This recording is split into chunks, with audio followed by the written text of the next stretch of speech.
Hey guys, and welcome back to Gap Grace Point Online. Firstly, Merry Christmas to everyone watching this today. I really hope that you have a special day. But secondly, today we carry on with our adventure series and we look at the mystery of Christmas and what Christmas means for us in our lives.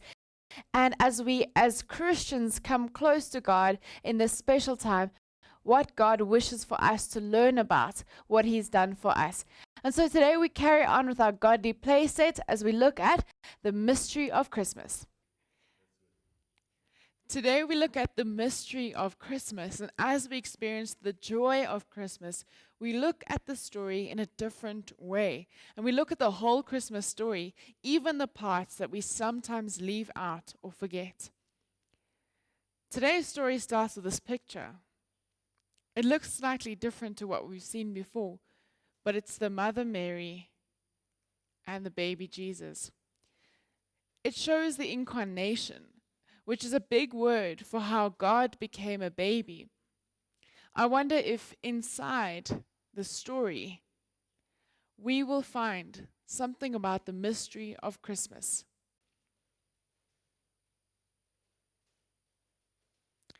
Today we enter into this story in the same way as a mystery. It takes a while to get ready to enter into the mystery of Christmas. We use the color white today, as white shows us pure joy. Parts of this Christmas story are not told very often, but they still need to be told, even the sad parts, because sometimes they point us to something in the mystery of Christmas that we did not know before.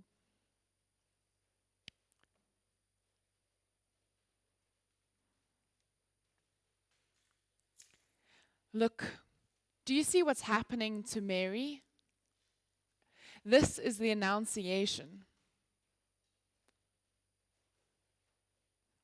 The angel Gabriel is announcing to Mary that God has chosen her to be the mother of God.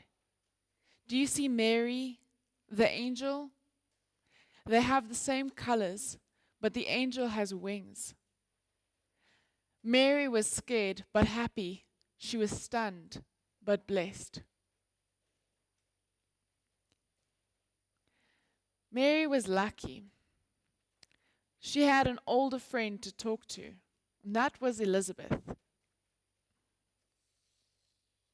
She went to visit her cousin Elizabeth.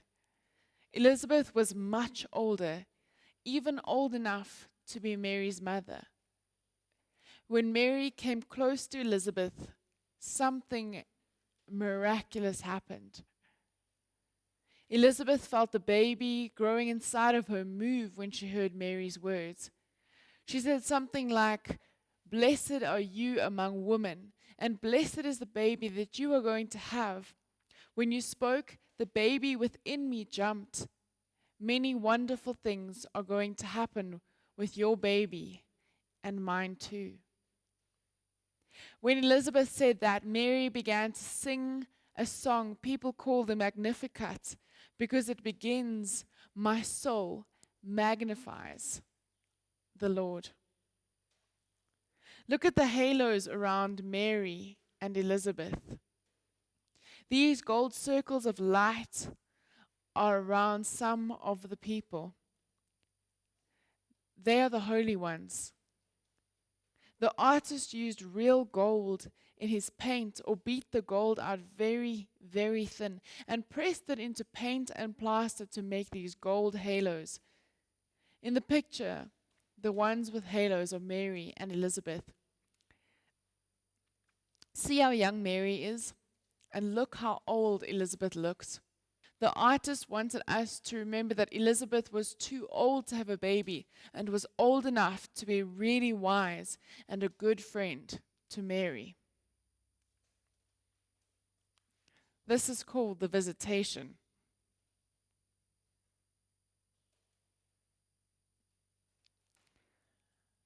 But wait, let me finish the story. This is the part of the story that people often leave out because there's no picture for it. It is about the other baby that was born. Elizabeth's husband, Zachariah, was a priest. It was his time to work at the temple, so he went inside to burn incense and to pray. While Zechariah was at the temple and at the altar, he glanced over to his right, and there was a bright light. "Don't be afraid," said the angel. Angels are messengers from God, and they can be scary. The angel said, "Don't be afraid. I give you good news. You and Elizabeth will have a baby." "But we are too old," Zechariah said. That was the last thing he said. The angel took away his words. It's not a good idea to argue with an angel. Then the angel told Zechariah what the baby's name was supposed to be and disappeared. Mary stayed 3 months with Elizabeth and then went home to Nazareth. Elizabeth had her baby. Friends came to help her. And when the baby was born, all they wanted to name him was Zechariah. But Zechariah shook his head, no, and then wrote, "The baby's name is John." Then they named him John, and that's when Zechariah could speak again. It was then that he said his prayer. It is called the Benedictus because it is a poem and a song of praise that begins, "Blessed be the Lord, the God of Israel." He was so happy. Then Mary's baby was born. That's why this is called the Nativity, which means birth. See how Mother Mary is lying down. She is awake and happy, but Joseph is asleep. Joseph was like a father, but the baby was from God. The baby is wrapped in strips of cloth. These strips are swaddling clothes that you sometimes hear about in the story. Look at the angels. They are so happy. They are flying all over and singing Gloria in Excelsis. You may have heard this song in church. Glory to God in the highest and peace to all his people. That's what it sings. This is another part of the story that is often left out, and it's called the presentation at the temple. After a time, Mary and Joseph took their new little baby to the temple in Jerusalem. It was the custom to present a new baby there to celebrate its name and to dedicate the baby to God. When Mary and Joseph took baby Jesus into the temple to be dedicated to God, an old man named Simeon came and took the baby in his arms and said, "Can I die in peace?" I wonder what he was talking about. Well, when Simeon was younger, God told him that he would not die before seeing the Holy One who was coming and would change everything. That day, Simeon knew Jesus was the one that he had been waiting for. Then there's old Anna, who came up and looked at the baby.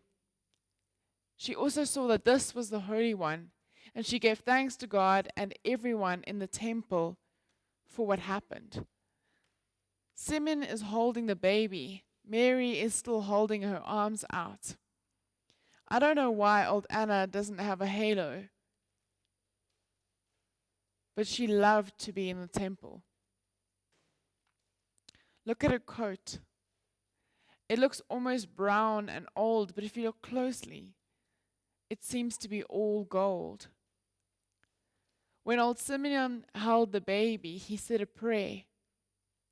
And we remember it and sometimes sing it. And it says, "Lord, now you have set your servant free to go in peace as you have promised."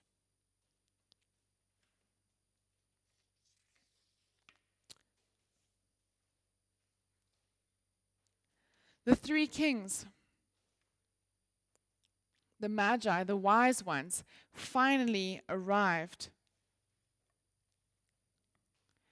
They are adoring the baby, which means they are worshiping him and standing there looking at the baby and enjoying him. They have also brought presents.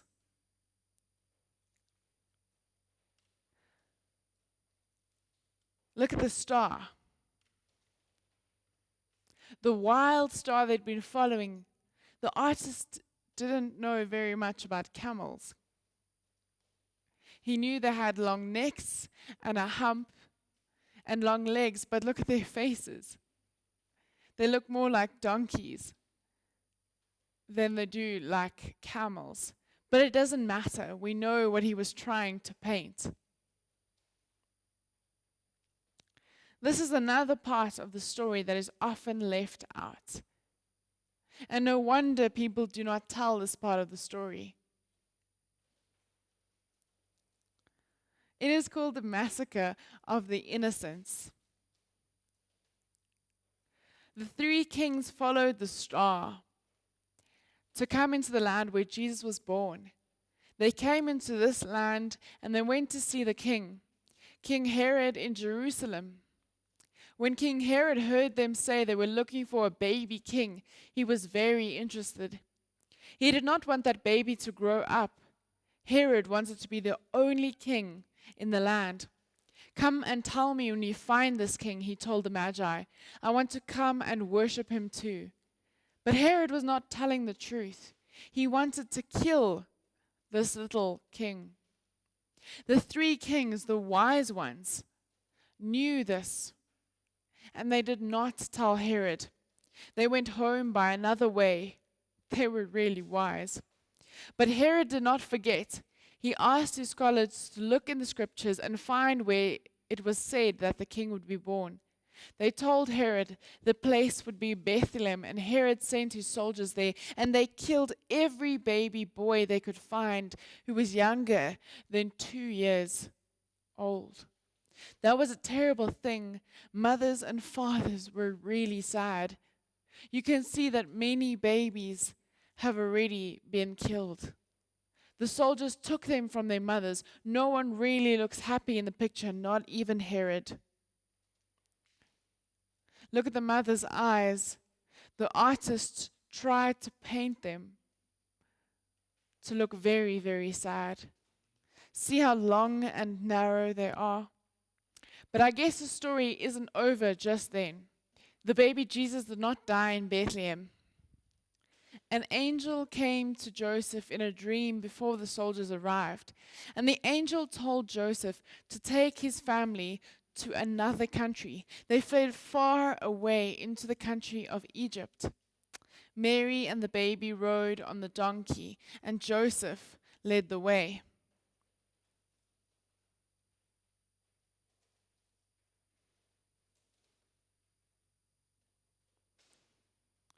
Now let's enjoy the whole story.